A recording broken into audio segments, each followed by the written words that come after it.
మనము ప్రవర్తించే తీరు మార్గదర్శకంగా ఉండేట్టుగా, గొప్పగా ప్రజల్లోకి మనం నిలబడేట్టుగా మనం ప్రవర్తించే ప్రతి అడుగు కూడా మనం వేద్దాం. నా దగ్గర నుంచి మీ దగ్గర దాకా. తెలుగుదేశం పార్టీ చేస్తూ ఉన్న ఈ కొనుగోలు కార్యక్రమాలు కానీ, ఈ ప్రలోభాలు పెట్టే కార్యక్రమాలు కానీ, వీటి ఎవ్వడికి కూడా దయచేసి లొంగకండి. నేను ఒకటి చెప్తా ఉన్నా. జగన్ పలావ్ పెట్టినాడు, చంద్రబాబు బిర్యానీ పెడతానన్నాడు. చంద్రబాబు నమ్మి ఓటేసినారు.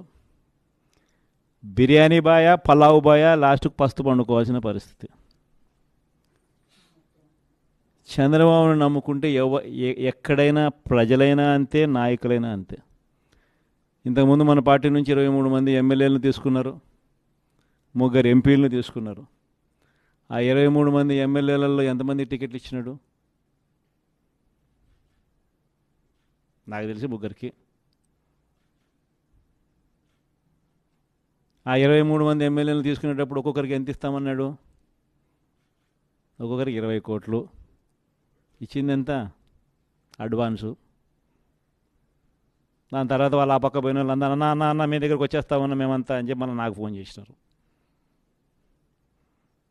ప్రజల్లో ఒకసారి జారిపోయిన తర్వాత మళ్ళీ వెనక్కి వచ్చినారంటే ప్రజల్లో ఆ రెస్పెక్ట్ పోతుంది, ఆ విలువలు పోతాయి, ప్రజలు ఇచ్చే గౌరవం పోతుంది. కాబట్టి వాళ్ళని మనం కూడా తీసుకోలేకపోయినాం. వాళ్ళ రాజకీయ జీవితాలు ఏమైపోయినాయి? అందరూ సున్నాలు అయిపోయి ఇంట్లో కూర్చొని ఉండరు. ప్రతి ఒక్కరూ కూడా ఈ విషయాలన్నీ గుర్తుపెట్టుకోండి. రాజకీయాలలో ఎప్పుడు షార్ట్ కట్ ఉంటుంది, లాంగ్ కట్, దూరం దారి ఉంటుంది, షార్ట్ కట్ ఉంటుంది. షార్ట్ కట్ ఎప్పుడు తీసుకోవద్దండి. రాజకీయాలలో ఏ రోజైనా కూడా నిలబడాలి అని అంటే ప్రజల మన్ననలు